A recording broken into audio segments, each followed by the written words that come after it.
Everyone remembers the day when William Bligh stood beneath the flagstaff at Government House and realized the colony he had come to reform had turned against him.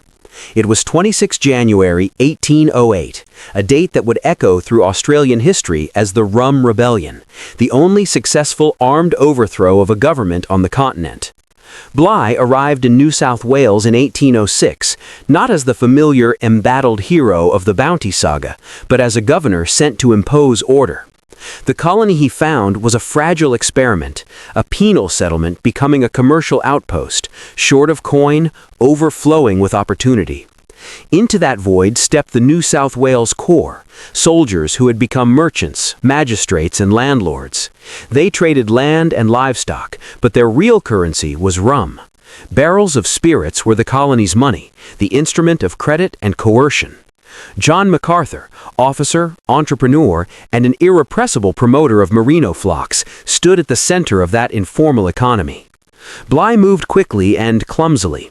He tried to curtail the Corps' monopoly on trade, to regulate stores and punish illegal seizures, to enforce the law when officers flouted it. He ordered the seizure of contraband, disallowed the private use of government stores, and sought to prosecute those who obstructed justice. That pitted him against men for whom power and profit were intertwined. The simmering tension exploded when Bligh attempted to have MacArthur arrested for sedition and contempt after a bitter land and trade dispute. MacArthur's status and connections among the Corps protected him. When Bligh demanded his surrender, the military refused to comply. Conspiracy crystallized not as a single whispered plan, but as a network of economic interests and personal loyalties. Officers of the New South Wales Corps feared that Bligh's reforms threatened their wealth. MacArthur, whose fortunes depended on the free flow of rum and wool, became the lightning rod. Meetings in inns and barracks, bargains over land and contracts, and the steady drip of resentment turned into a calculated decision: remove the man who jeopardized their power. On a summer morning, soldiers led by Major George Johnston marched on Government House. Johnston, a veteran officer with his own grievances, presented a warrant for Bligh's arrest and ordered the governor detained. Bligh, arrested without bloodshed, was escorted from his house and eventually confined to the hulks and then to a ship in the harbor. The conspirators proclaimed that they had acted to preserve order, but their proclamation thinly veiled the motive: economic self-preservation. The aftermath was theatrical and messy. Johnston assumed the reins. MacArthur and his allies pressed their advantage. The colony lurched into a brief period of overt military rule, where old abuses resumed under new managers. Word of the coup reached London, and the imperial authorities could not ignore what had happened in their distant possession.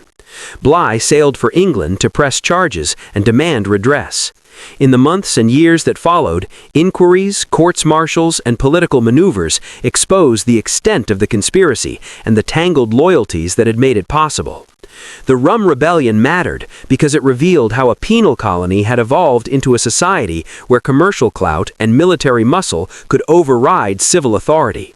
It was not merely about Bligh's temperament, though he was a difficult man, but about a network of self-interest that used the instruments of power to protect itself. The conspiracy was simple: control the colony's economy, control its courts, and, when threatened, use armed force to preserve privilege. When Governor Lachlan Macquarie arrived in 1810, imperial power was reasserted. Johnston was later tried, and the web of impunity that had sustained the Corps began to be dismantled. MacArthur, meanwhile, survived politically and would become an influential figure in the colony's pastoral revolution. But the memory of that January day lingered, a stark lesson in how fragile rule of law can be when informal economies and concentrated power are allowed to flourish unchecked.